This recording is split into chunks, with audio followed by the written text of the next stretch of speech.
Hello, and welcome to a recording of our PD Summit at Human Restoration Project on endorsing student voice through virtual and hybrid activism. This episode features Inspire Citizens, Out of the Blocks, and Evan Whitehead. And I'm Chris McNutt with Human Restoration Project. Before we get started, I wanted to let you know this content is brought to you by our Patreon supporters, 3 of whom are Mary Becker, Brandon Peters, and Dylan Wentz. Thank you for your ongoing support. You can learn more about the Human Restoration Project on our website, humanrestorationproject.org, or find us on Twitter, Instagram, or Facebook. We've attempted to edit this summit as an audio version, but you may find references to content that's on the screen. Please see our show notes for resources or a link to access the video version of this conference. Thank you.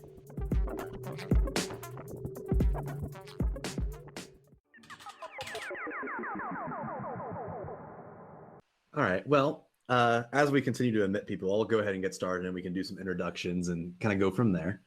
So welcome everyone. My name is Chris. I work for Human Restoration Project. I'm also a teacher. I teach digital media to 9th graders. And today we're hosting a pretty cool professional development event surrounding virtual and hybrid activism. So talk about how students getting involved in activism in our new virtual and hybrid based spaces. And if you're not there, you'll probably be there very soon. So we have a pretty interesting format here. We're going to start off with some introductions in a second. And then from there, we're going to go into some breakout rooms. In your email that we sent out, there should be one of 3 different links to a slightly different video platform based off of your last name. We can kind of sort that out as needed depending on our numbers. But make sure you just refer back to that here when we transfer, that you know where you're going, or else you're going to be left behind. Other than that, there will be a spot for some asynchronous conversations. If you have like any outstanding questions, or if you want to connect with people, there's a link at the bottom of that email that will help you out to ask those questions. So without further ado, we can just kind of like go around our different presenters here to introduce yourselves. We'll do like Inspire Citizens, then pass it over to Evan, then over to Out of the Blocks maybe, and just kind of go through from there. So Steve, I don't know if you want to start us off and then just kind of pass the handle over. Sounds good. Yeah, guys, my name's Steve Sostak, co-founder and co-director of Inspire Citizens, although now there's 3 of us. I don't know, is that tri-director?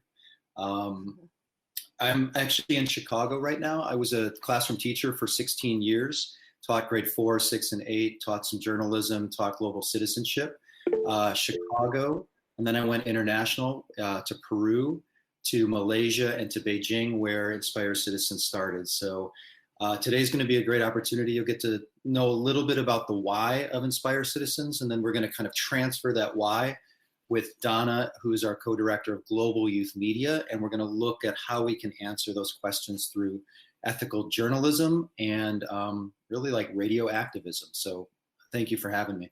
Okay, I guess it's Out of the Blocks' turn. Yeah, my name is Aaron Henkin. I'm here in Baltimore with my co-producer Wendell Patrick, who's on the call as well. We do I work at the local public radio station, the affiliate here, National Public Radio affiliate in Baltimore, WYPR. And several years ago, Wendell and I co-created a documentary series called Out of the Blocks, which has got a kind of an unusual premise. And we ended up actually kind of dovetailing with Steve and Inspire Citizens and turning what we do into an educational tool, which we're going to tell you about in the breakout sessions. But I'll turn it over to Wendell to talk a little bit more about what Out of the Blocks is, what it sounds like, and what it's all about. Yeah, good morning. So I'm Wendell Patrick, and I work with Aaron on Out of the Blocks. When you listen to the program, it's really an audio documentary soundscape where we make it our mission to meet and interview every single person on a particular block, and then to tell their stories. I'm a musician and a photographer, and so we also document each individual on the block with a portrait, and then I write an original musical score for each episode, often using sounds from the blocks themselves as a narrative tool.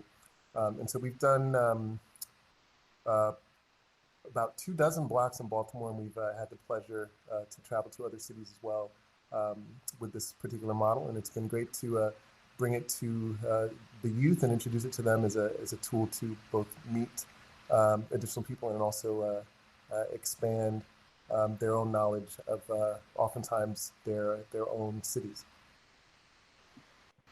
Ravita, do you want to continue the answer?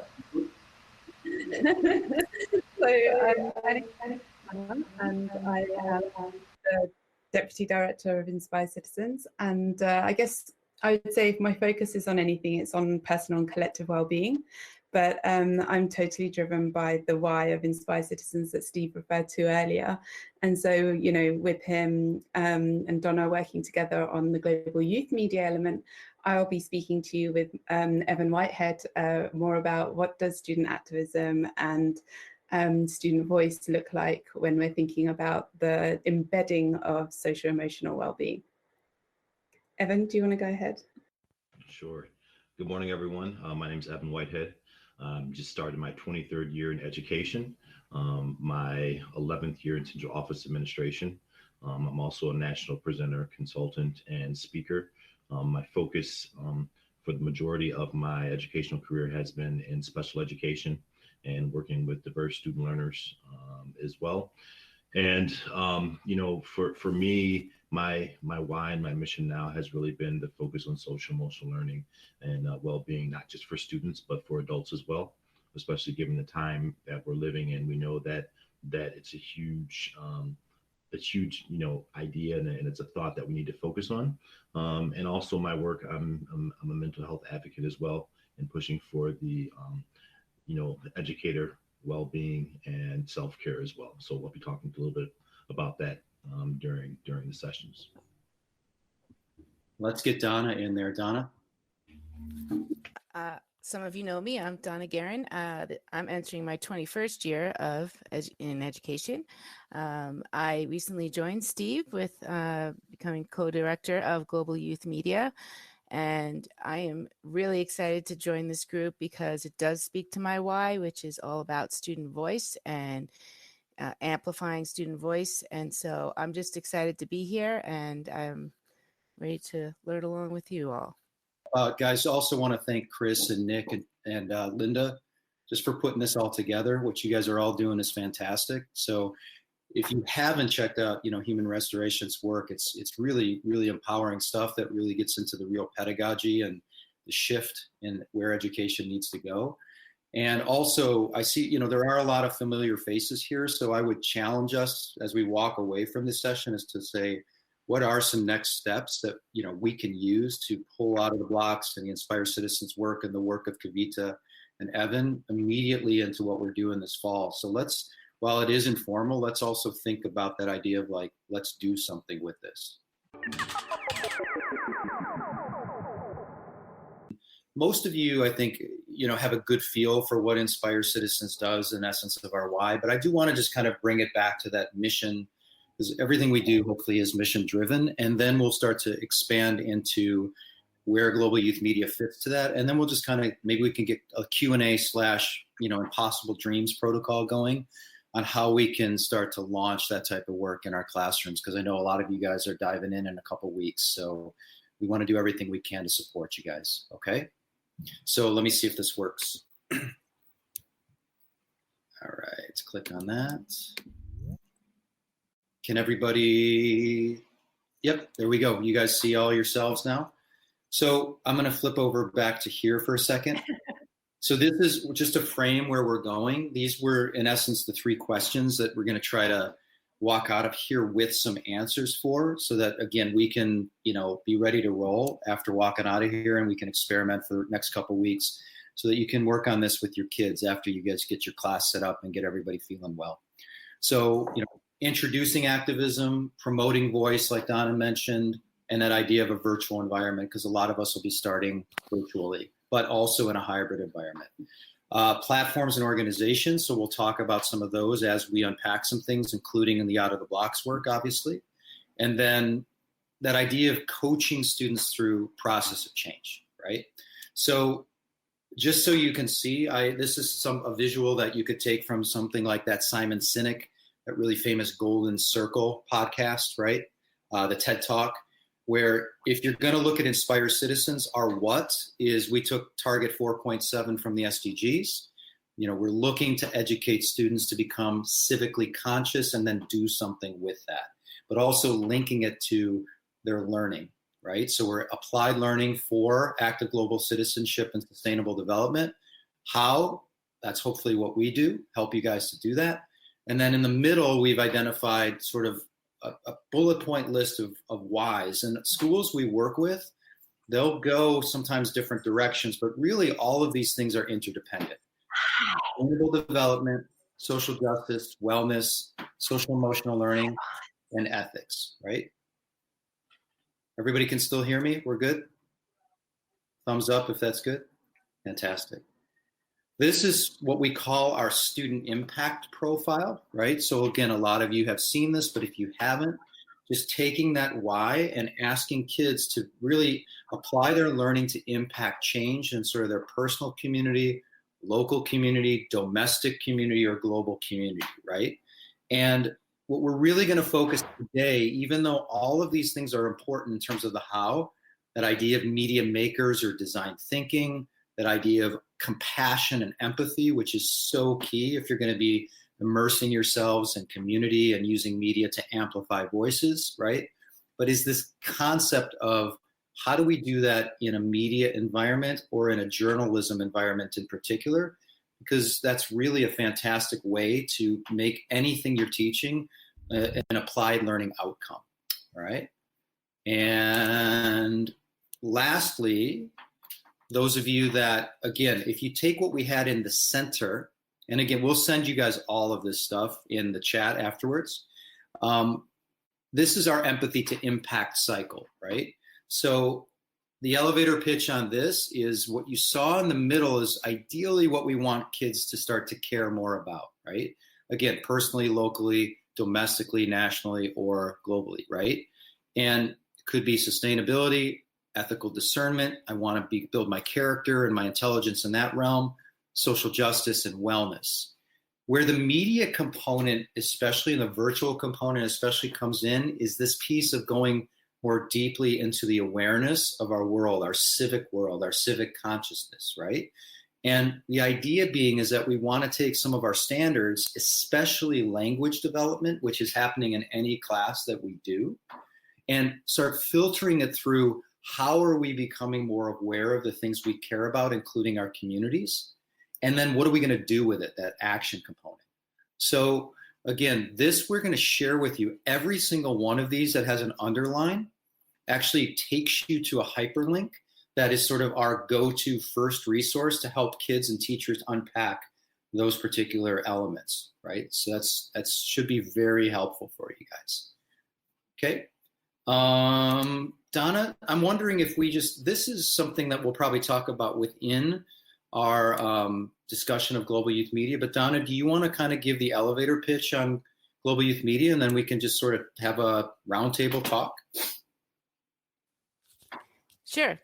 So I'm not as good as Steve at the presenting portion, so I'm going to try to do my best here and just speak from the heart. But basically, global youth media is amplifying student voice through a media lens. It is all that is Inspire Citizens, but using that media lens as a focus. And so we are doing things like photography and videography, podcasting. This particular slide is actually a really good overview. It kind of puts it all into one central location. But on the left-hand side, you'll see in over there are the different labs that we're going to be offering. And so out of the blocks is getting students out into their neighborhood to interview people on the street, and that storytelling component, just getting to know your local community and being able to craft those follow-up questions, which are so important. Photobomb is our street photography. We've already been in touch with several experts in the area that do this for a living, and so I'm really excited about this, just to get that into the classroom and use photography as storytelling. Debate for Impact is really awesome. I actually had a chance to do this, and Julia actually joined us. this past spring virtually, and it was really amazing just to have the students be able to not just debate on a topic and just who won the debate and who gets the blue ribbon per se, but it was more about getting students involved and really engaging them in active listening. And I think really quick, I want to jump in on this one, guys, because we know right now, especially in the States, that we're so polarized with the way that we are, divided into, politically, but also in the way that we interact with each other online. And the adults don't model very good behavior for the kids, right? So getting them to move from this concept of understanding two sides of an argument or two sides of an issue, and then actually giving some tools to move forward in action, that compromise, mediation, et cetera, so that they actually, again, the goal with anything with Inspire Citizens is to move the needle, to do something with the learning that is going to be a positive piece, towards your community or towards yourself, right? So I think this is a really powerful one. We've done this in China with really great success. Donnie, you want to talk about this one? Oh, sure. So this one we're calling it Sound Waves. It's basically taking a walk outside with your microphone and just the importance of sound. So, a few things that we've talked about is just, listening to nature, and we've talked about using sound in and out of context. I know I've done that myself with my own students, where you have them record sounds and then they come back, and when it's out of context, just they're not able to ascertain what the actual sound is. So just using those sounds on the street and the importance of that. And when you're podcasting, that idea, there is a tech component to it, right? Even ideally, we could, we do a lot of this work with people that just have a phone, right? So how are we utilizing and getting to know the tools that we have in ways that we can still capture those sounds so that they're audible and that they're telling and setting the tone that we'd like. And it's just a great way also, I think it's a great way for wellness, and that idea of reconnecting with nature and space and even silence, which I'd like to even add to the slide, is this idea of like, how do we record silence and allowing for those breaks for certain moments, in our recordings to, bring that heaviness or that chance to breathe, which I think is also really important. Donna? This is one of my favorites. We're calling it Culture Shock, but we are really looking to have a platform so that students from around the globe can all have a place where they can discuss things. And so we've talked about doing roundtable discussions with students from around the globe on just things that they're passionate about. So, for example, maybe let's just take basketball, for example. So, they're just going to have a group of students from all around the globe, and they're just going to talk about hoops and what it looks like in their country, and just have a place where they could share their more about their country and their culture, and developing that compassion. Yeah, and guys, this picture is actually, we actually bring out of the blocks sometimes two schools that we work with internationally. So this is them in Seoul, South Korea. But the picture says a lot. You've got Wendell, a Black American, and you've got Aaron, and this idea of they're bringing their unique culture and their unique experiences from their past and their diverse, voices and the things that they do to Seoul, which is a really shocking place, right? So the fact that Out of the Blocks, who goes into all of these fantastic city blocks in the States, coming to Seoul and then utilizing their experiences to teach kids and to, provide these immersive experiences. So the key word there is an idea of immersive, right? And I think it's just a really fantastic way that you can still do it virtually, whether it's through photography or just doing something like we're connecting classroom to classroom experiences. Ooh, I just lost that. I'm sorry, guys. Last couple, Donna? This one, of course, for those of you who know me, is near and dear to my heart, as music is everything for me. But this one, we're talking about doing tiny classroom concerts. So allowing students a way that they can share their music and writing their music or sharing their music. Also, the importance of keeping the arts and music in the curriculum.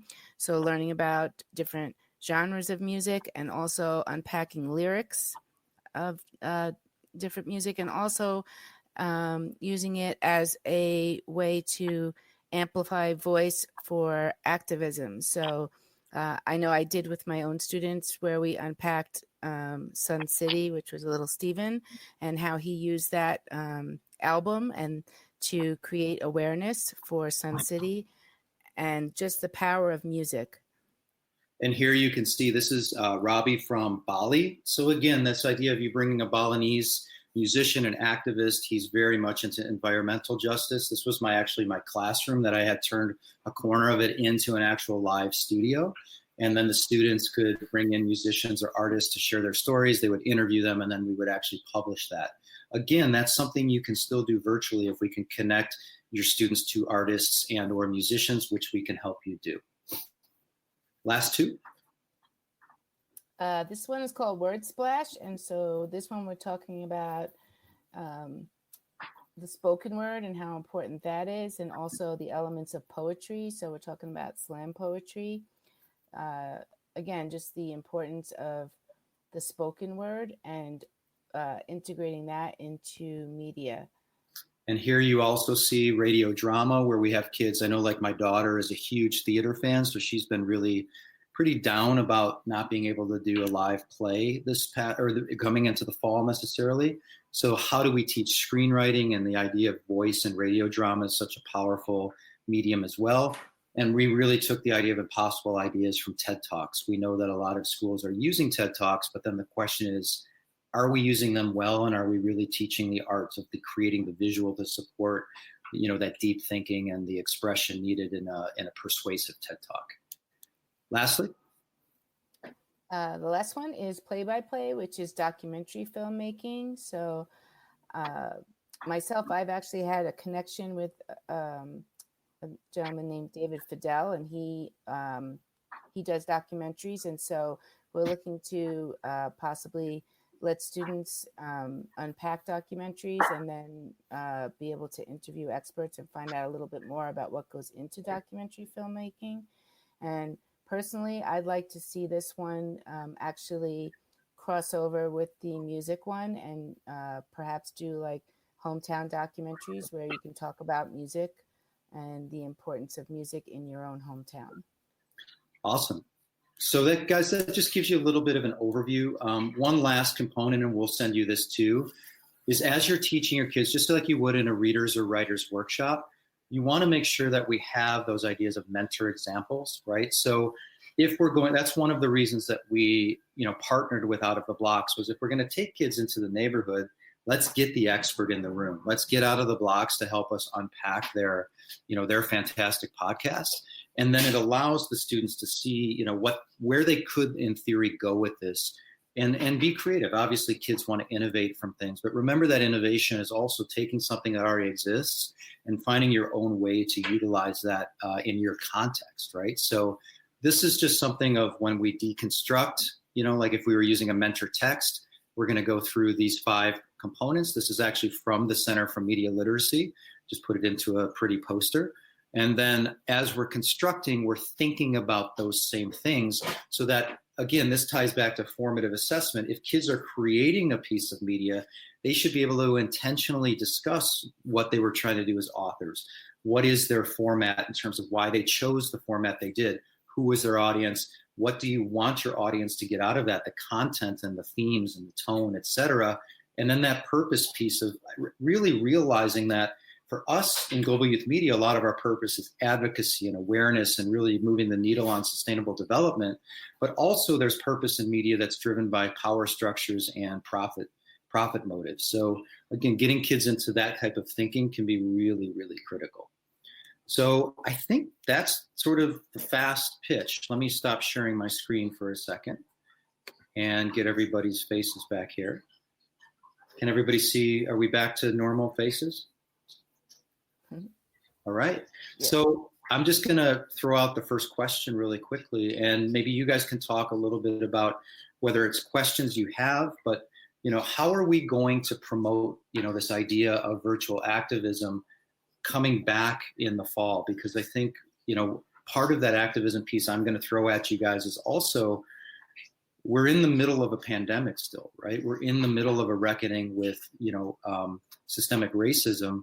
How is it that we want to transition back to the classroom for that healing piece and then really empowering change? Because we are definitely at a crossroads, right?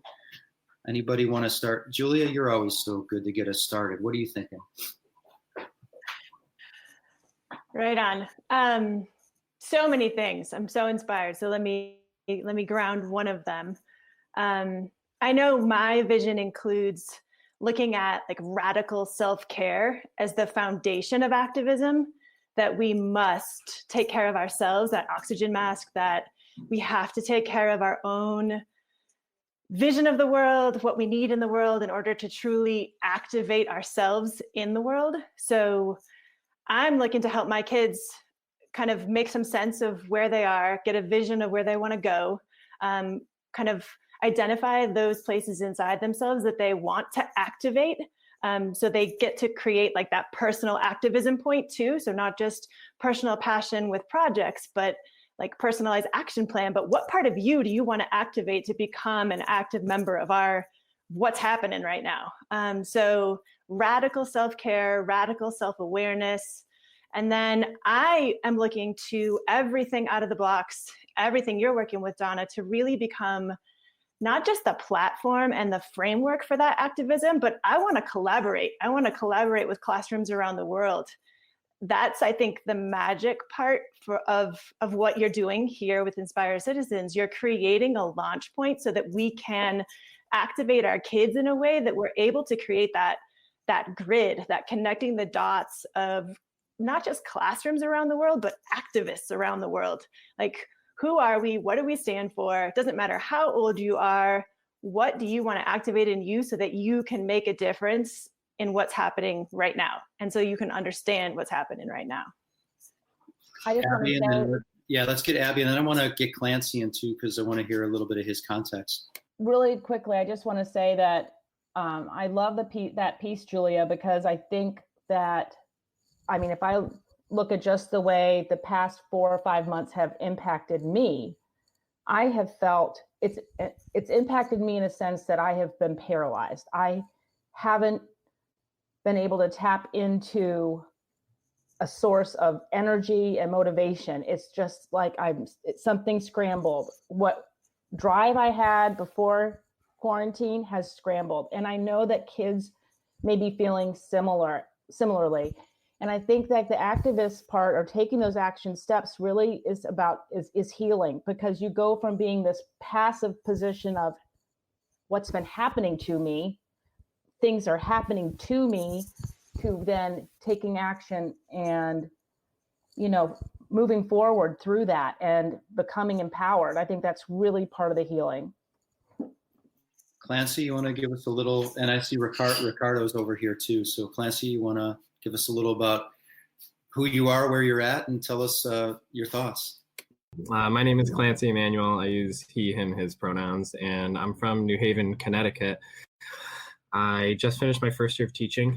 I was a software engineer for 3 years, and I graduated with a degree in electrical engineering before that. So I'm a little bit all over the place. And I teach at a private school. So 6th grade is still in the elementary school, and it's the highest grade at the school. So it's 11 and 12-year-olds. And I'm coming at it from a perspective of having only recently been engaged in activism myself. So the combination of being new to that and being new to teaching and not understanding always what's developmentally appropriate for kids, that's something that I'm trying to be really cautious of, and also still wanting to bring that energy into the classroom. So I have a co-teacher, and she's been at the school for 8 or 9 years, and she's lovely, and we're talking frequently about what the plan is, because like if we have face shields and masks and like all this stuff, how are we gonna build a community if we can't be really close to one another? And like, how are we gonna teach math if we can't?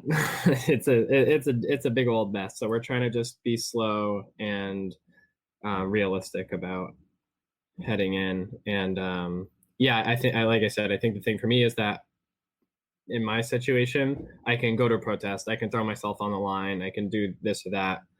And I need to like figure out how to, like I said, bring that energy to the classroom in a way that's developmentally appropriate and doesn't just like accelerate things too quickly for the kids. Or just that's where I'm at. First of all, that makes a lot. And really quickly, the group that's here, you've got a lot of 5th grade and 6th grade teachers, so definitely connect with everybody here.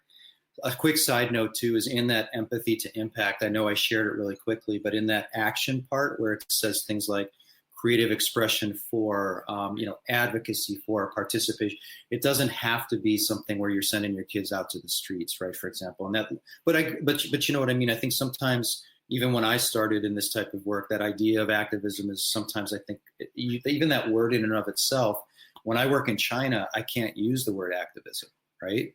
So it's that becomes a very threatening word for a lot of people. And we'll talk about that in a minute too. But we'll send that to you. It'll give you a lot of very, ideas of ways that can really, I think, not only bring kids together, but give you a lot of pathways for ideas, right? So cool. Ricardo, talk to us about where are you at, man? And just tell us about your story and your thoughts. Oh, sorry. Were you talking to me? Yes. Hi there. I am Ricardo, born and raised in Panama. So I was looking forward to the presentation of the Tri Association. And born and raised in Panama. We're coming in 2021. It's still on, but we're pushing it back a year. Yes. So I'm a Spanish teacher, and I've been working with PBL, but more focused through PBLL, project-based language learning. And we've been using a different framework. So I was very interested with the one you were showcasing. And other than that, I just moved back to Panama after working in New York. So I was there introduced to the SDGs and worked pretty hard. I incorporated that into project-based language learning and looking for opportunities, especially I was at an IB school where, part of CAS and all of this, students had to go out and fulfill 30 hours of community service per year.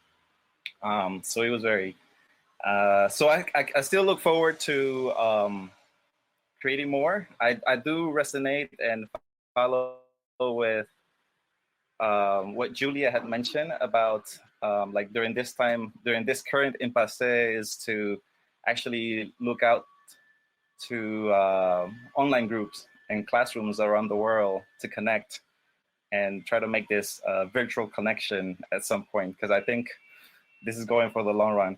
And the other thing I would be interested, being an international teacher, I taught in the US for 10 years. Well, no, 10 years. Then 7 years in the Middle East, in Oman. And if the borders get to open, I'll be making my way to Shanghai. Sadly, not to SAS. That's awesome. Yeah, I'm based in Beijing, and we work in Concordia and Shanghai a lot. So we'll definitely connect once that happens. But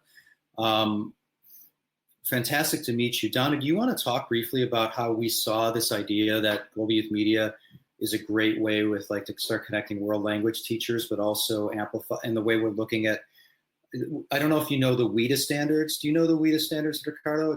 It's mostly for English as a second language learners, but we're actually looking at using WIDA standards to support language learners and help world language teachers see that PBL can be a way for more immersive learning, right? And Donna, briefly, do you want to talk a little about what you were doing?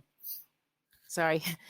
We just thought, how powerful would it be if we could connect world language teachers to have real authentic experiences? So, for example, if you're teaching Spanish, how cool would it be to connect with a 6th grade classroom in Spain or in Mexico and have them, the possibilities are really endless. I mean, they could do roundtable discussions, they could do mini newscasts, they could do TED Talks, but have them have that authentic piece where they can actually connect with people that are of that culture and really be immersed in the language. And so we just think for world language in particular, this would be an amazing opportunity just to build those language skills and also have that authentic audience piece. So you should definitely, we should definitely follow up with you, because I think you would find that to be a really great experience, just to connect those classrooms. Yeah, I'd love to get Clancy connected with everybody. And Ricardo, we also are working with a group in St. Louis, sustainability coordinator, a school there that's also a Spanish teacher and the head of the world language department. So let's get that connected as well. Clancy, you wanted to add something? I actually had a question, and I'm not sure how well it fits into this line of conversation, but what I'm wondering, is my connection okay right now? Can you hear me? Okay. What I'm wondering about is there seems to be a lot of like outward conversation going, and I'm wondering if you could talk also about like the inner work of like answering the question, like, who am I? And like identity exploration with the kids, if that's part of. Does that make sense? Most definitely. And let me show you quickly two things, because we're going to be moving here. But this was part of what I wanted to share as resources, right? So, and I'll put these again, these will be follow-ups. So here, for example, is Teaching Tolerance. I don't know if you've seen Teaching Tolerance. They have some really wonderful social justice standards, but you notice how they speak with identity first, right? So it's really that who am I question first. And now if you can, link those to the types of, media or work you're doing, it can be really powerful. And then you move into diversity, justice, and action. Another one that I use a ton is from this VIA character organization of looking at, what are my sort of ethical components? And the beautiful thing about this is, again, you hover over this and they work as I can statements, right? So again, if I'm bringing this into a media, I can utilize this type of meta language then to connect those pieces of how this is exemplifying this type of maybe character trait in myself, or also identifying the stuff that I might want to enhance, in terms of like growth, right? Last one that's a really good one is from Emory University and the Dalai Lama. They put together this type of framework, and they have statements and a whole language built around this. But you can see, again, they start with that personal component of attention and self-awareness to the self, compassion for the self, and unpacking, that component first before you start building into more of a interpersonal awareness realm, right, and social realm. And the thing I love about them too, and this is where the sustainable development goals and stuff starts to kick in, is then you get into that idea of systems thinking and how all of this is really interconnected, right? So a lot of this, right, really depends on how you want to sort of approach the meta language, I think, with your classroom. I would say, for me, I've been using all of those frameworks for a long time, and I kind of can now know how to pick and choose and bring certain ones in at the right time. But thinking about maybe choosing one of those, and then I always say, if you link them to the sustainable development goals and targets, for example, I just stopped sharing my screen. This here, which a lot of our team knows, but I just want to show you, at the global goals, right? So for example, here, then I can click on this, and it's really helpful because this takes me down to the target level, right? So a big one that I use, for example, with my students a lot is this idea of how am I promoting voice, not only my voice, but maybe the voice of an underserved community, in this case, globally, women, but like, what does that look like locally or in my own community, maybe my own school or maybe my own family, right? And, those can be really powerful ways to start that, that idea of making that move from the internal to more of the local and global, right? And Julia, you were talking a lot about that. Do you want to add on?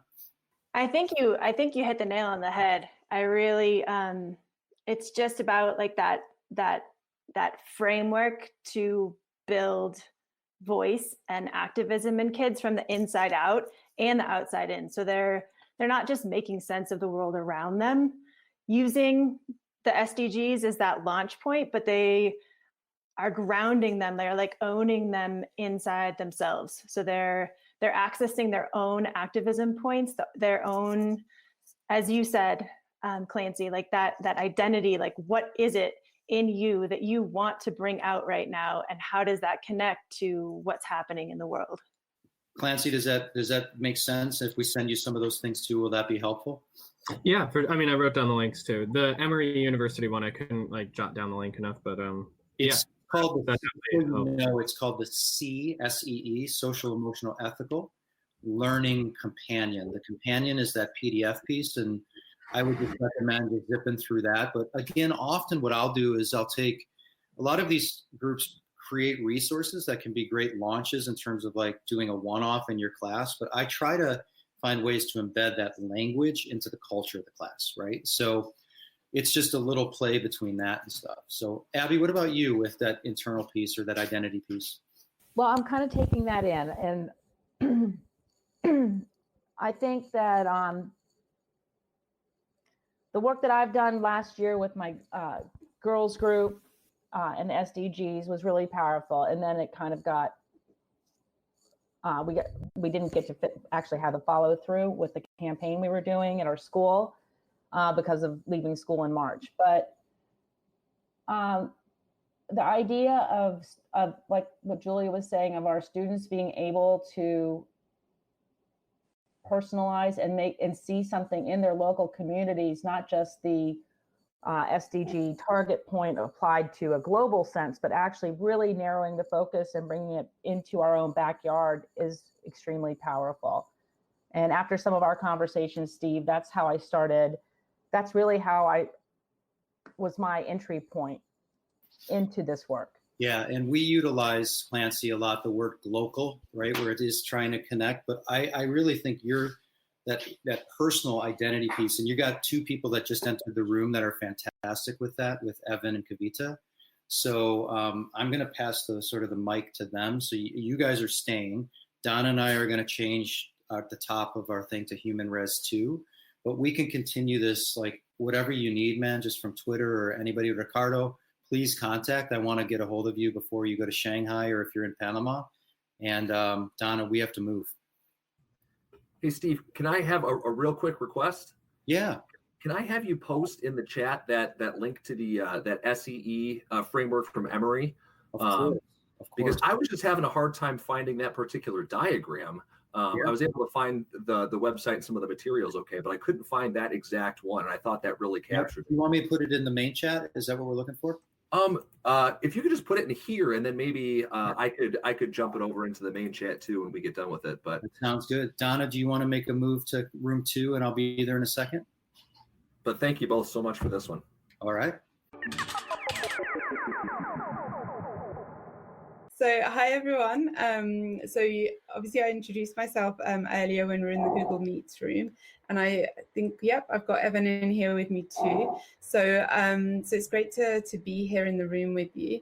We've got about 19 minutes together now, so I'm going to sort of go ahead and share with you the kind of angle, I guess, that Evan and I are taking with the key questions that have been put forward by the Human Restoration Project, and sort of really talk about how we're going to approach this work that we're doing together today. But Evan, I wonder if you wanted to say anything, share anything from the previous group or anything like that.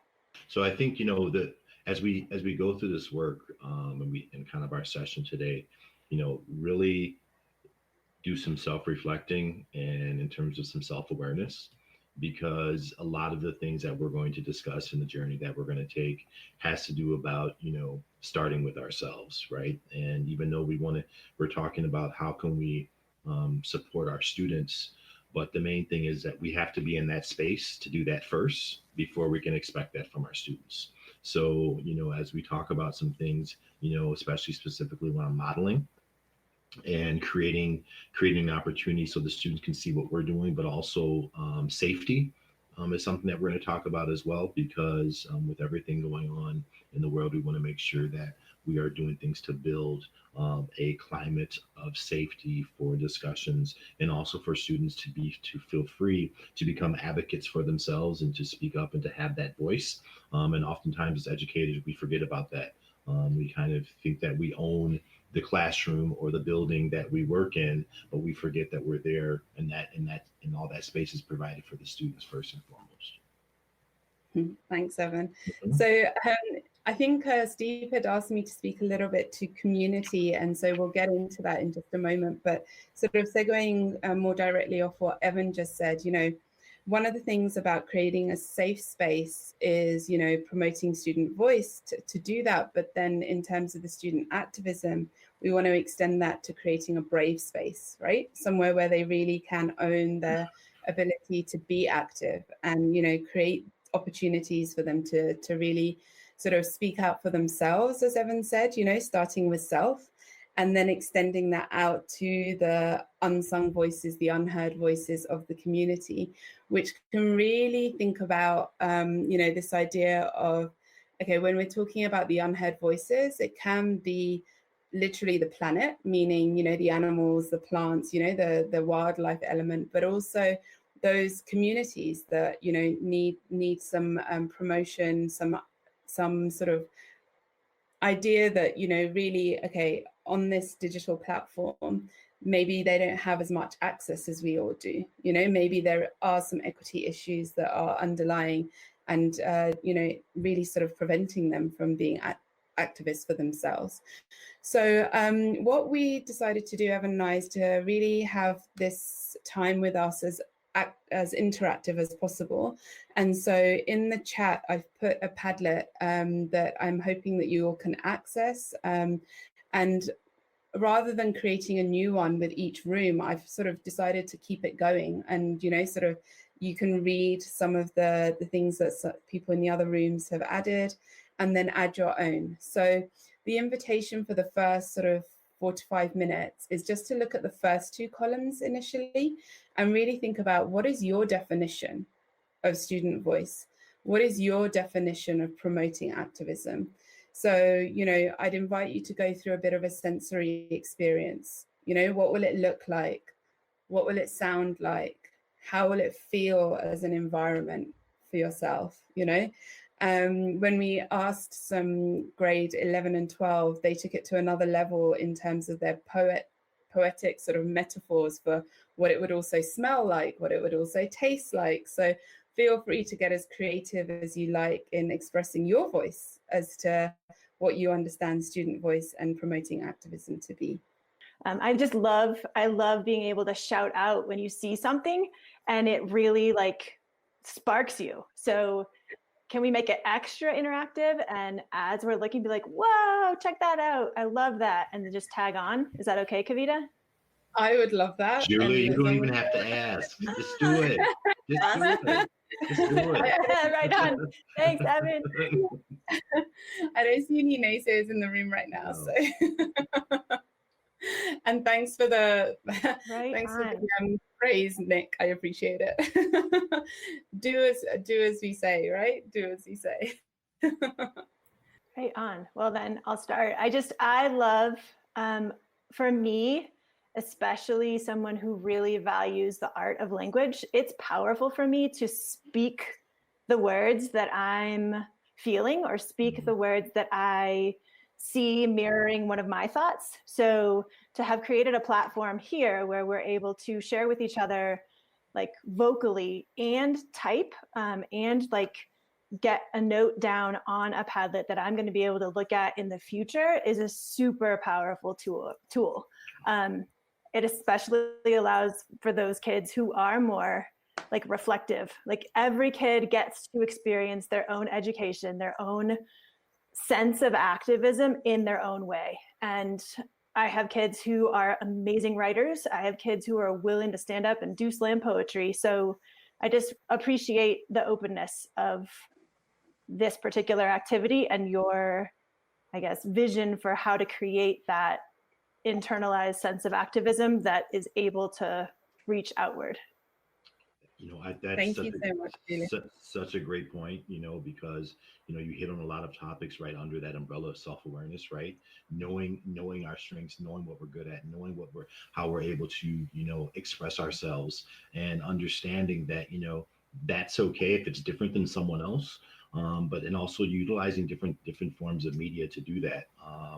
And I think that's so important that we have that understanding, and we create that and help our students understand it about themselves, because it also provides them that sense of self-esteem, to be able to have the confidence to go out and do some things and be that activist and be very, very self-advocating for themselves as well, and knowing what they need and knowing what they want and how to get there.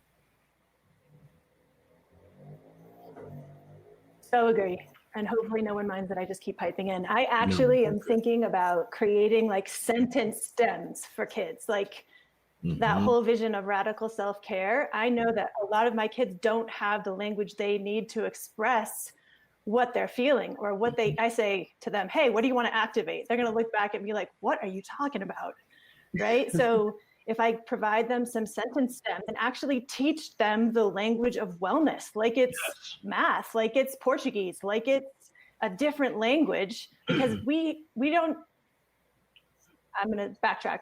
We're not as good at doing that in schools yet.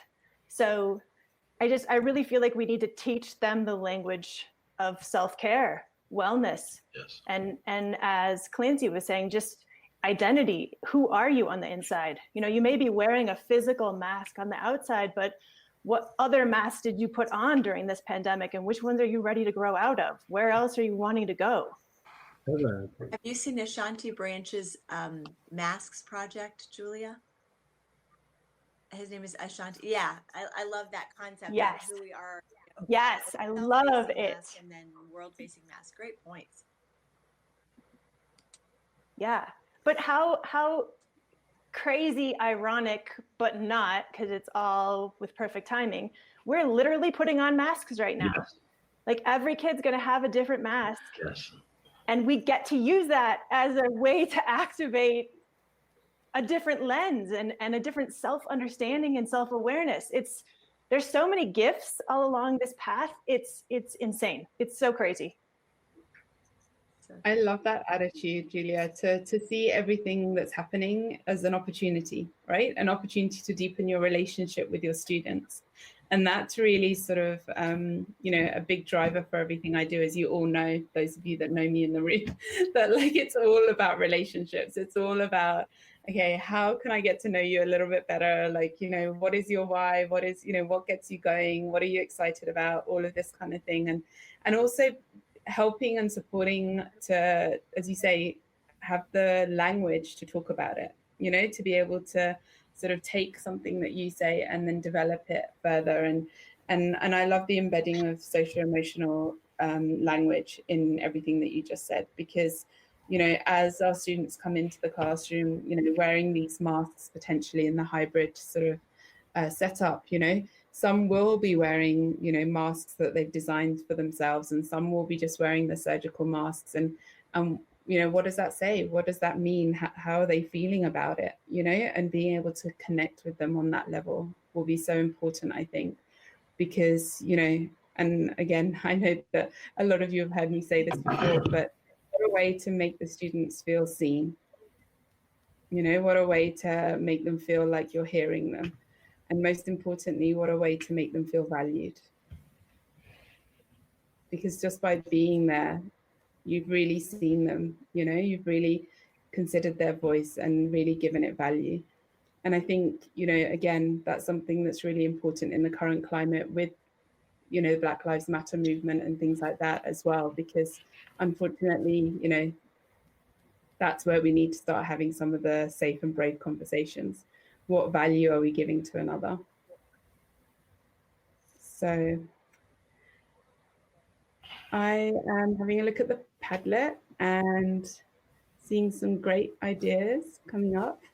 So we officially have another 7 or so minutes in this room. So I wonder if I can invite you all to sort of start thinking about the technicalities around what we're doing, and maybe add some platforms, some organizations that you come across that you feel are really going to support promoting student voice and introducing activism. There's already some ideas on there, and feel free to add questions, to really think about that. I'm sure that Donna and Steve spoke to, podcasts and other sort of forms of communication that are widely used in this time to really sort of open up voice. And so, feel free to add some of those on there. But I am also going to sort of go straight into looking at the coaching and really thinking about how are we going to be proactive in coaching those students to use those platforms. So, once they listen to it, what are they going to do next? And how are we going to provide that framework of questioning to say, okay, whatever we invite you to interact with, let's reflect on how it's changed you. And then let's ask you, what are you going to do about it? And I'm sure that my friend Evan is just laughing at me because he is known for saying that to me, that like when I get upset about something, the question I get asked is, so what are you going to do about it, Kavita? Yeah, I invite us to do the same for our students. Can I chime in for just a second too? Is that okay? Yeah. So one thing that I'm thinking about, like just putting my HRP hat on, in terms of planning professional development, a lot of times we have to think about, and we prompt teachers to reflect on what are those barriers that are preventing you in your context, be they real or imaginary, because so often some of the barriers that we have aren't actually barriers because we don't bother to test them. We don't bother to push up against them. And so we don't know that they're real until we actually try. But one sort of way I think that these frameworks help us overcome those real and imagined barriers is that, in a sort of standards-based world, kind of thinking about the realpolitik of, curriculums in schools is, there are so many different frameworks that we can connect any of this work to, right? Teaching tolerance, SDGs. Steve in the previous group just linked to some SEE frameworks and universal, I had a YouTube video pulled up of it, universal values. So there's not just one set of standards that we all have to be beholden to. So there is great appeal for me, right, as someone who thinks from that PD lens and trying to help teachers overcome those barriers is, well, how can we use these frameworks as a way to convince administrators and curriculum directors to see curriculum differently? And that maybe has a trickle-down effect on what we can do in our classrooms. If we can connect an activity to a different set of values and standards, we can really sort of push the pedagogy in a positive direction. So that's just a reflection that I kind of had looking at the different platforms and organizations there on the Padlet too. Thank you so much. I appreciate that. Because I think you're right that, it's about how we use the tools. And one of the things that Evan and I discussed this morning is how do we make sure that when we're thinking about the use of technology, it's not as a replacement for pen and paper. Like how do we really lift up technology to become a tool for activism? And, some of the ideas that we thought about were things like, really sort of making sure that when we're engaging with things like that, we're really sort of using it to share out, but doing that in a responsible way. And again, I'm sure that Steve and Donna sort of touched on that a little bit, that the thoughtful consumption of media, the responsible production of media. And then also, as we said earlier, empowering others with their voice, with their sort of absent voices, not being in the room sort of thing.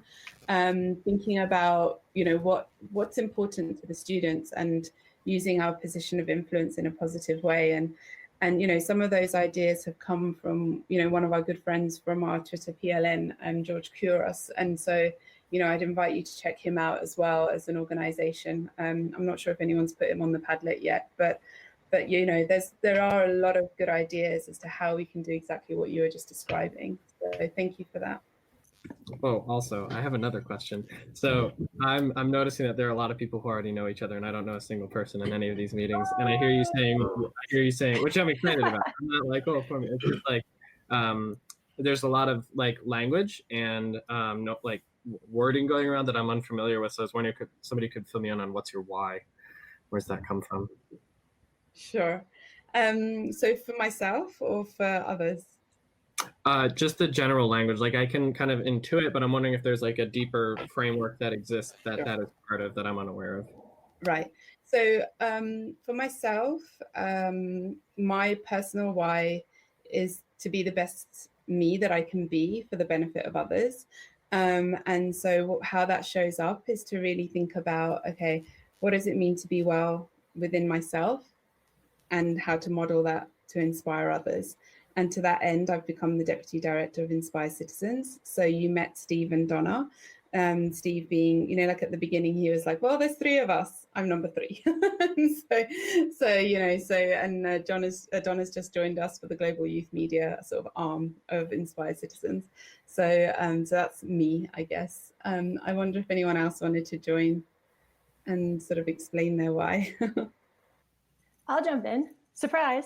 So Clancy, I think in addition to asking specifically about personalized whys, I think you're asking about the language of the why. And that's Simon Sinek.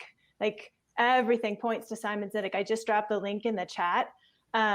He's the one who Steve started with earlier with the circles, and it had the why in the middle and then the what and the how, which is a perfect transition to what Nick was actually asking. Like, how are we going to get all this into our classrooms? I think that's the key right there. I think as soon as we start having conversations, and now we're having to have those conversations with not just our kids in our classrooms about their why, like helping them access their why, but we're getting to talk with them about, okay, so let's look at this from a systems perspective. That's SDG work. Here's a framework. Here's a system for understanding the world. Technology is a tool so that you can access that system. So we're actually kind of framing our learning with kids in a different way. And that why, how, and what, I think that's that target image is what can help kids zero in on how they fit in the world. It helps them understand their own access point for the system, the learning, I would say the pedagogy for me, but I think that's that's the bigger why question I thought you were asking. Thanks, Julia. Just a sort of administrative thing. Evan and I need to move to the other room in 2 to 3 minutes. So, please feel free for everyone to continue the conversation. Yeah, we'll be sort of moving into the next room soon. But it was so great to see you all. Thanks, Kavita. Bye. That was great, Kavita. Thank you, Evan. Thank you. Thank you. Bye. Bye. Thank you. You're waiting for us. Okay, hey, here we are. Last meeting, we jumped in and they were still there, and we were like, hey. What's the etiquette? Okay, cool. All right, so hi, everybody. You guys all did you get a chance to introduce yourselves to each other? That's what we're kind of doing in between the session there, yeah. Yeah. I see there's Ricardo, Clancy, Abby, Julia, Nick, and me and Wendell. Ricardo, you want to say hi? Tell us where you are, what you do. Hi there, I'm Ricardo. I'm originally from Panama. I'm right now in Panama. And I've been just looking forward to continue working with project-based language learning and using different empowering students to become true solutionaries. Ricardo in Panama, good to meet you. Clancy, let me have you say hi. Hey, I'm Clancy. I use he, him, his pronouns, and I'm from New Haven, Connecticut. And what do? I take care of my garden out back, growing some tomatoes, some eggplants. I like to play music too. And I think the question you're really asking is I teach 6th grade at a school over in Fairhaven, which is just like a neighboring neighborhood. So, yeah. Sounds like a good life. All right, good to meet you, Clancy. Abby, let me have you say hi. Hi there. I'm Abby French. I am in Woodstock, Virginia, which is about 90 minutes outside of Washington, D.C. I teach 6th grade U.S. history, and I've been on a quest to just make teaching and learning much richer for all classroom participants. And this is one of the ways. I'm really interested in the out of the blocks portion of this, global youth media. So excited to work with you guys. Good to meet you, Abby. Julia, let's have you say hi. Hi, I'm Julia. I teach 6th grade language arts in Evergreen, Colorado. A huge believer and proponent of transformative pedagogy. truly see the world as our classroom and am committed to connecting every kid I teach to his or her own journey in a powerful way. And I strongly believe that's through global connections, obviously technology right now and always. Excited to be here. Good to meet you, Julia. Nick, let's have you say hi.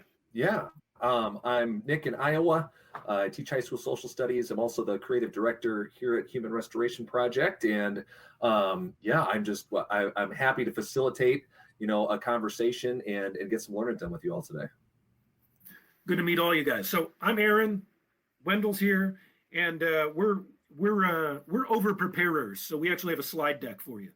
So I'm going to figure out how to share my screen here briefly. We're going to walk you through a couple of slides, and then we'll open it up for some Q&A stuff. Basically, we're going to start just by talking about how we ended up kind of randomly discovering that this documentary project, this podcast and radio show that we do, actually translates really well into an educational tool. We partnered up with Inspire Citizens. They actually brought us to Seoul, South Korea last year for a week. And I want to take you through kind of what we worked on with students there before they headed out ultimately into the neighborhoods of their own city to record interviews with strangers. When we're working with kids, we tell them that, this kind of thing, what they're about to do, to go out in the world with this sort of unusual mission. It's this mission to talk to complete strangers about their lives.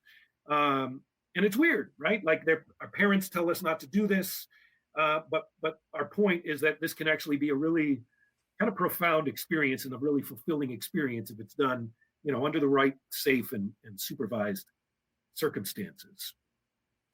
Yeah, so while we're talking with you this morning, we're going to show you a slideshow of some of the faces of some of the people we've met and interviewed. So I do all of the music. I write an original musical score for each episode and also all the photography. So these are some of the photos that I've taken. And so these are from Baltimore, Maryland, where we are currently, and then also from some of the other cities in the U.S. that we've been to. And the reason we want to show you these faces is because we've learned something very profound about life from every single one of these people's stories. So on this particular slide deck, you can see on the left, we have Pamela, and she told us the story of holding her mother's hand as she died. In the middle is Michael, and he told us the story of getting shot in his face and trying to control his urge to take revenge on the person who shot him. And then on the right is Kemi, and she told us the story about opening her own African restaurant after immigrating to the US from Nigeria. So people share some really profound and personal stories with us. And it's amazing what people are willing to talk about if you are willing to listen. So we talk with students about this idea that, what we do is kind of a documentary leap of faith. It's rooted in this belief that everybody has got a story that's worth sharing. And we talk about the idea that our agenda is kind of a radical agenda, which is to say that we have no agenda. We just show up somewhere and we listen. And when we work with students, we invite them to make that their agenda as well, to show up, to listen, to be present, and to trust that there's a story to be told and to learn from. And I'm going to, we could tell you bios about every single one of these people in every single one of these photos, but in the interest of keeping things moving along here, I'll do a teaser for the podcast. You got to listen to the podcast to find out who the rest of these folks are. And I'll go to the next slide here, Wendell. Yeah. So as Aaron said, we want to make sure the students know that they should trust that there's a story to be told. And then we ask you to think about the question about whose stories get told and whose don't, and why that is. And we let them know that this is their chance to go out into the world themselves and be the new answer to that question.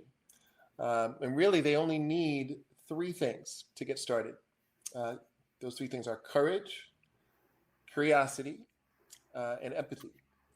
And if they happen to have a microphone and a camera with them, that's helpful. But you don't need those things to get started in terms of having a meaningful conversation with a stranger. So we let students know that when you do this kind of work out in the community, when you meet someone that you want to interview, the first part of that encounter with that person really isn't about interviewing them. It's about introducing yourself and in a sense, letting that person interview you.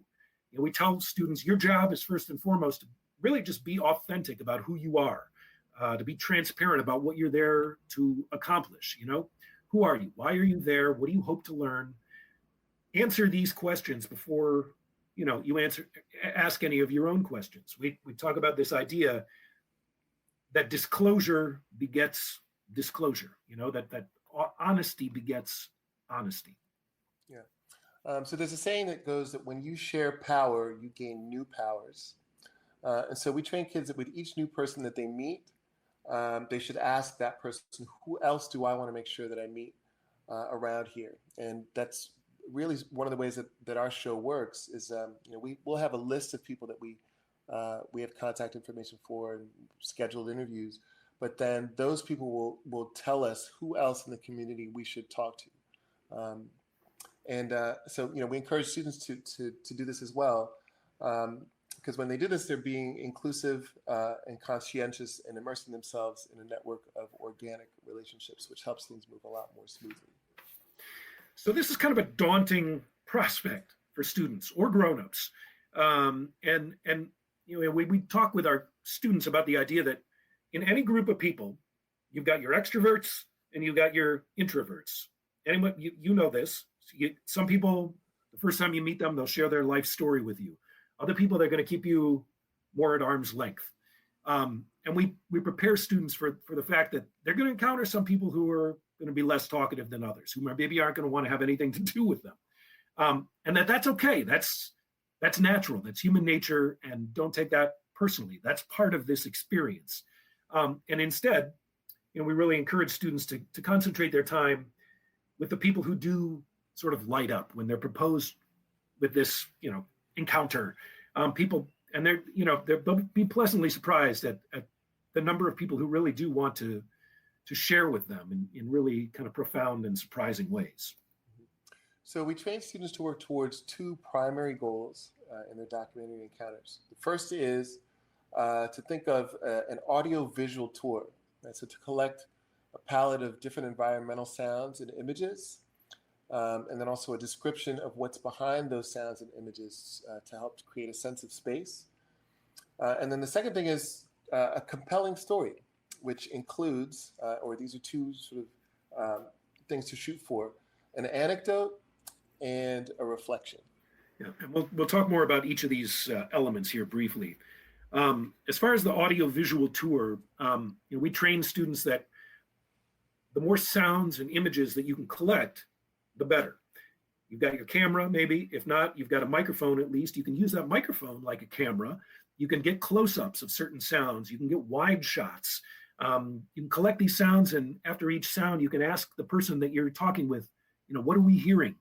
Let them paint a picture with words to describe their space, what happens there. You can record a person just doing what they do and talking about what they're doing.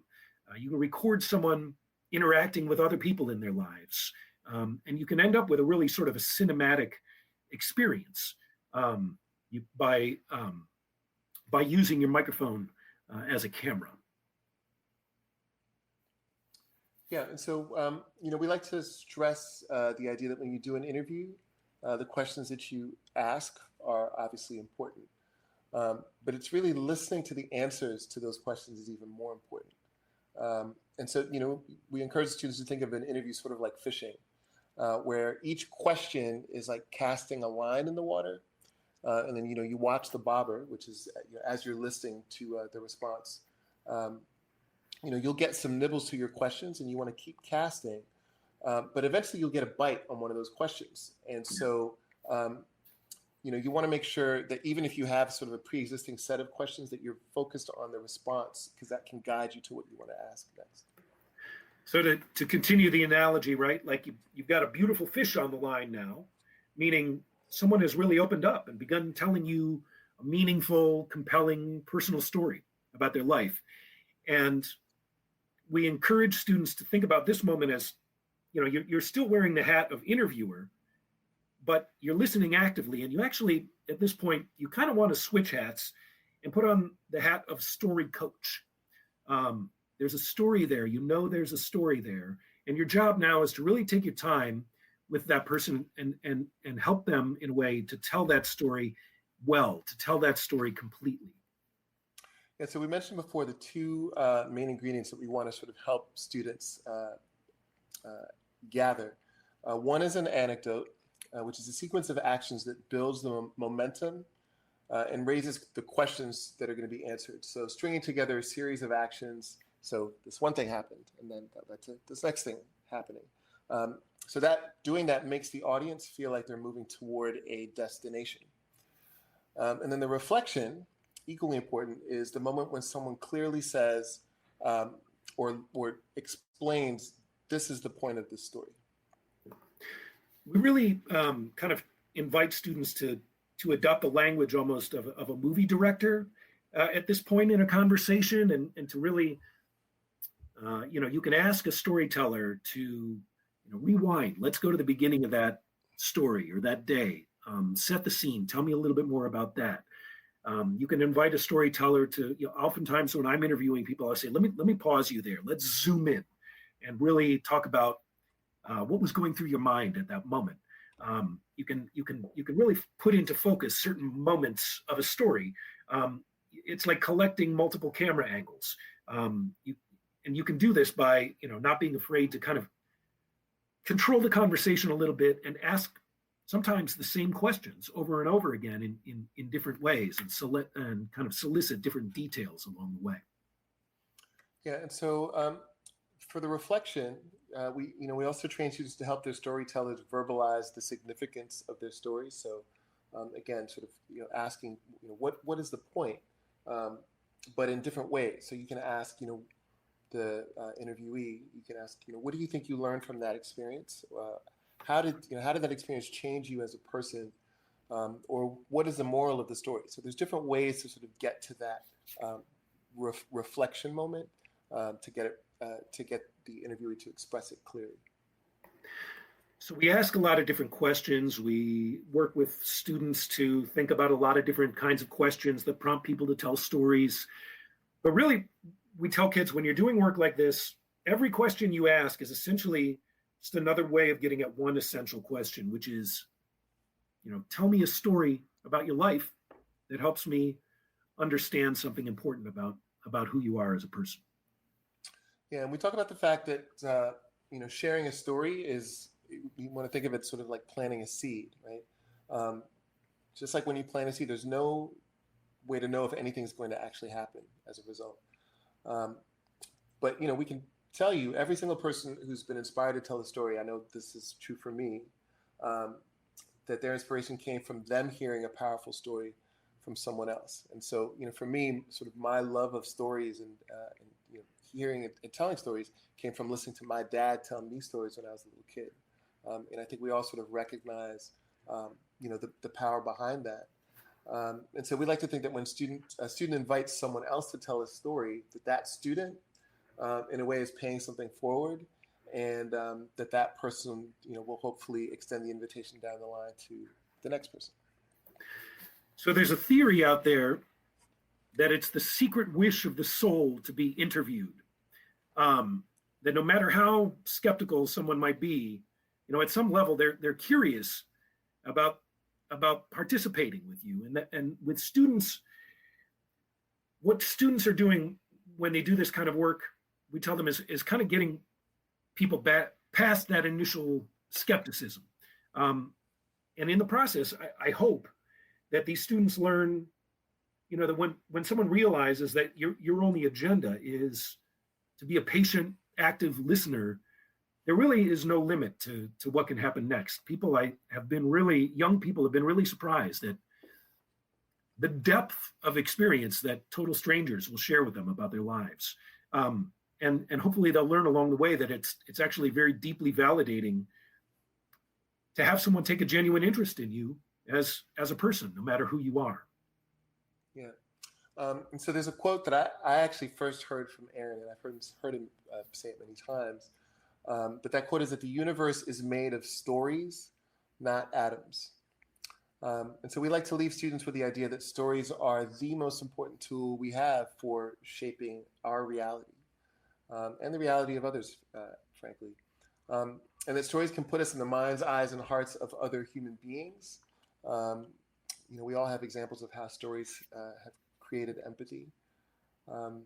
And for students, this whole experience flexes that empathy part of their brains, and it's intimidating at first, and it does take courage for them to do this. We've seen students sort of struggle with that initially, but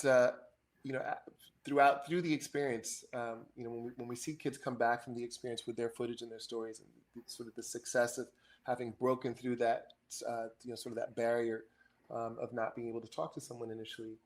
They're really, honestly, truly lit up inside, and it's just a huge accomplishment for them. And hopefully, what they've learned is that even though they're in school surrounded by really great teachers, that they can treat everyone that they meet as a potential teacher in that moment.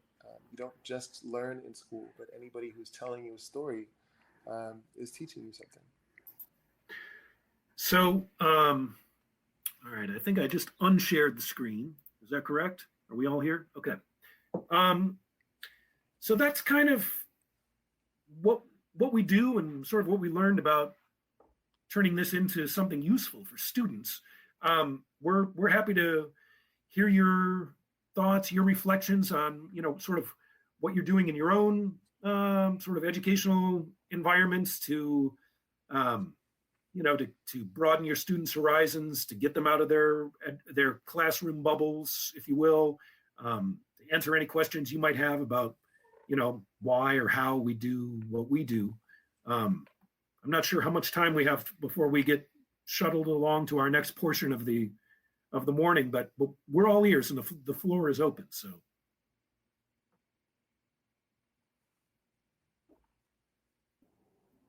I just want to say, well, hello, because I'm just a huge fan of what you do and why you do it.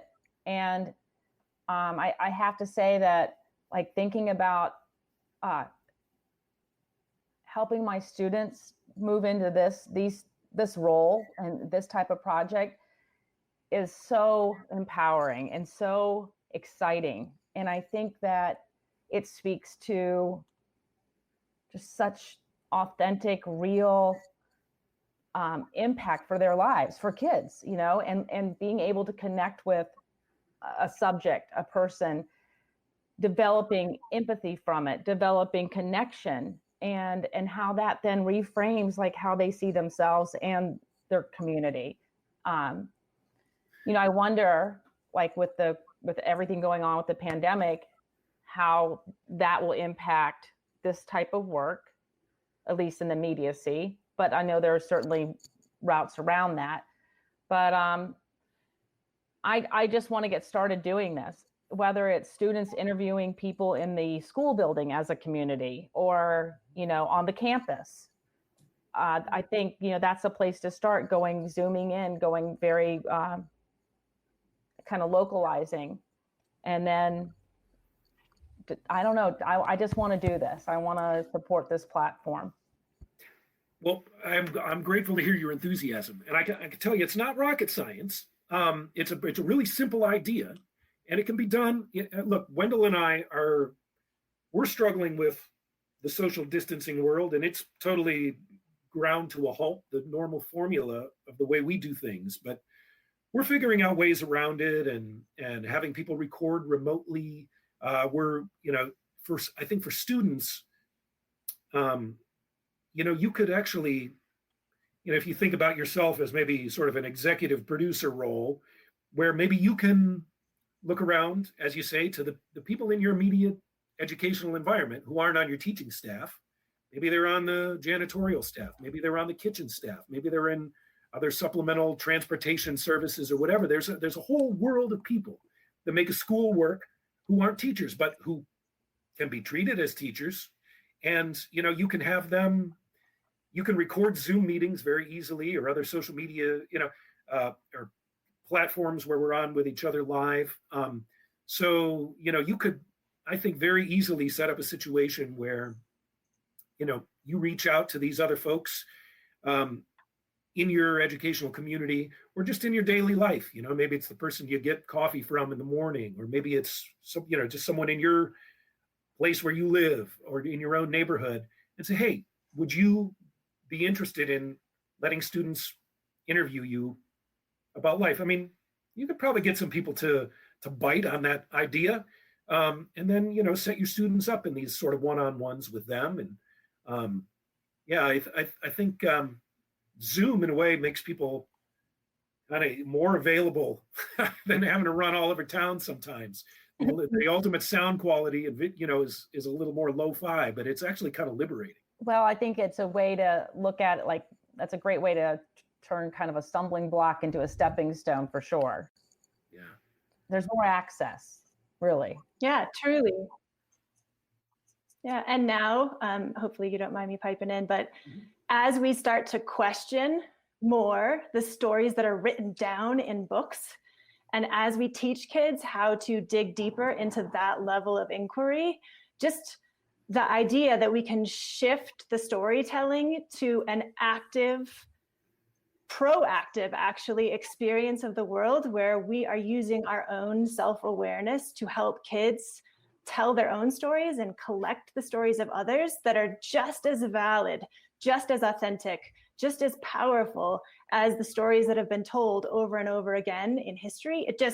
This is such an access point for true voice and reflection about the power of story, the power of the single story, the power of who the heck did write down that story in history, and what is the story of like the first racist person, and how, like, there's just so much to connect to here. I think it's too, phenomenal. Like, I'm really excited about it. Being able to examine a single point or a single event or a single time right now, like this moment, from different perspectives translates really beautifully to being able to examine, this topic in U.S. history and understanding it's not a singular story. There are multiple ways that we have to go about looking at it, like the stories. For sure. Like, who told that story? What was their bias? Why did they tell it like that? What are they bringing in? What's the context? Like, all of that, to just be able to see the microcosm and the macrocosm at the same time. Like, this is how it's been in the past. And I wonder, how can we use our own lenses to change that perspective now? Yeah. Well, for us doing the show, it's been amazing for me. Oftentimes when we'll have interviews with people that are older, 60, 70, 80, 90, and Aaron will ask them about specific times in their life, and they will share stories that usually tie into something of great historical sort of global significance. And hearing those individual perspectives has then, made me then go look up about something that I really, I'd studied, I thought I knew about it, but again, hearing an individual's perspective can be really eye-opening. And I think, I'm in my 40s, right? And so I can imagine, we can see, like, when you have a young student, speak to somebody who's been here for a really long time about something that is particularly something that they're learning about right then and there, it can be really transformative in a way that that learn in a different way from learning in the classroom. Yeah, it makes stuff that seems like it happened a long time ago when you read about it suddenly seem much more immediate when you're hearing from someone whose parent or whatever grandparent told them a story about their own life, and it's all of a sudden you're hearing a first person source connecting you with something that seems so remote in a book. Yeah. I'm curious what the arc is from you two having never met students in a room to kind of like that first stage, if it exists, of like, how do you, if they don't already know, how do you welcome them to the power of story and finding their own story in a way? And is that a step in the process, or do you go immediately to, we're going to go interview these people? Like, how does that sort of how do you help them internalize? Right. Yeah, that's a great question. So we've been at this a long time, and we have a pretty big body of work. Some of it may be a little extreme to play for students depending on their age, but we have the stories we hear are all different kinds of stories. They're, they're stories, tragic stories, they're triumphant stories, they're love stories. And so we have enough stories in our archive that we can sort of pick and choose some stories, maybe that lean toward younger storytellers, and share some excerpts of what we do as we talk about, the idea of this documentary project of ours. So we'll share some excerpts, and then what we'll do is we'll invite students to pair up and take turns interviewing each other. And the activity oftentimes that we'll do is we'll say, we're going to give you one story prompting question. And that's the only question you get. And you're going to interview this student, this fellow student, for 4 minutes. But you don't have a list of questions, you have one question. And the real challenge is to be a good listener and to figure out what the next smart follow-up question is, to take that student either in another interesting direction or to invite them to speak in more detail about what they've just said to you. So it becomes this exercise in, flexing your active listening skills. And for some students, that 4 minutes can seem like forever. But for other students, we'll all come back together as a group after pairing off like that. Some students will say that time flew by and we had just really gotten started talking.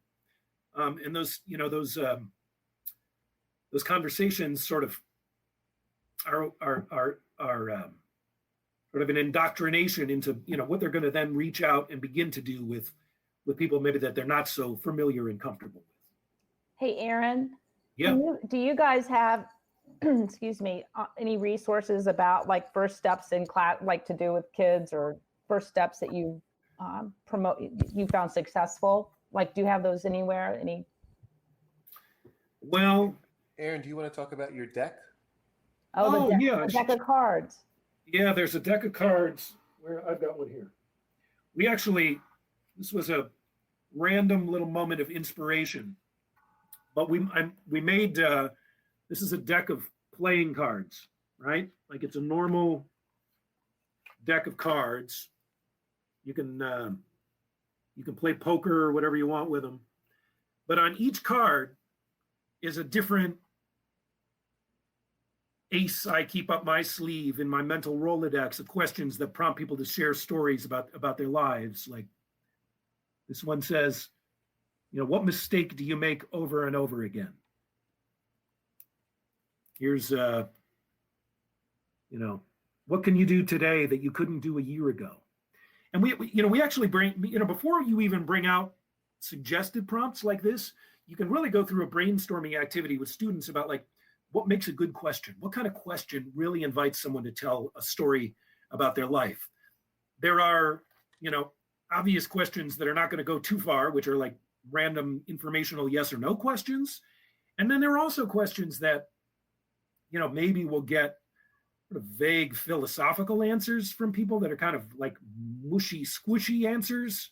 Like, tell me your thoughts on, the likelihood of world peace, right? But then there are those questions that really ask in not so many words, like, tell me a story about you, about your life, what was your most recent lie? What problem are you currently grappling with? So, you can work with students to come up with a short list of good questions that do prompts. I'm running out of these. I got to reorder, but I've got a small supply of these decks. I always give a bunch of them to Steve and the Inspire Citizens folks. It's also, frankly, they're web resources that, you can probably Google, conversation starting questions and, and sort of prepare yourself, stack your own deck, if you will. I actually have that deck, and Yeah. I love those. And I think, like, for Clancy, Julia, other teachers, like this would be an awesome way to start the year. This would start like set the tone for the importance of reflection and the importance of listening to each other. I I just hit me when you were talking about some of those questions. That's how I want to start it with my sixth graders this year. They are definitely turbocharged conversation starters that get you beyond sort of the small talk. And I mean, if we all had started at the beginning of the session answering one of those questions instead of just saying our name and where we are and what we teach, we'd be at a different place with each other, sort of in terms of our understanding of each other. So yeah, it's definitely diving feet first. Yeah, Clancy. I sort of have a question that might generate a vague philosophical answer on your part, but it's just something I've been thinking about recently. Have you thought about like the interplay between like vulnerability and equity, like if that comes up at all in your work, or like I don't really know quite what I'm asking, but that's just something I've been thinking about recently. I'm curious if that resonates with just being around so many folks and generating a vulnerable space. I don't know. Wendell, you got thoughts on that? Well, it's a good question, and it is. I mean, I can appreciate the vagueness of it, and so my answer might be equally vague, but I think it will somehow relate. So one of the things that we do with our show is we don't. Well, first of all, we try to go places that don't get sort of a lot of coverage in general, or if they do get coverage, the coverage often tends to be negative and very specific. When quite frankly, most people are just living their lives anywhere they happen to be, so going to places, and we also try to go to places that we don't necessarily know well ourselves.